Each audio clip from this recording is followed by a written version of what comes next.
পাইছে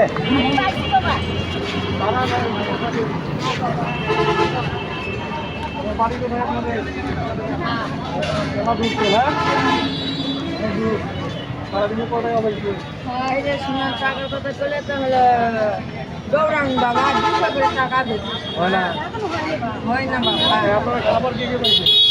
আমি পাইছি বাবা আজকে দিলাম না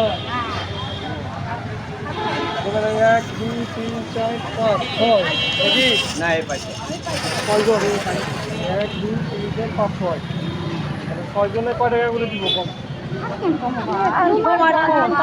তোমার খুশি আপনি খুশি করে গাদিন পাই খুশি করে গাদিন চাই যদি এখন মনে করেন 100 টাকা দিই তাহলে কয়জনে ভাগ পাবেন কম তো? সব সমুদায় আর 5 জন আছে তো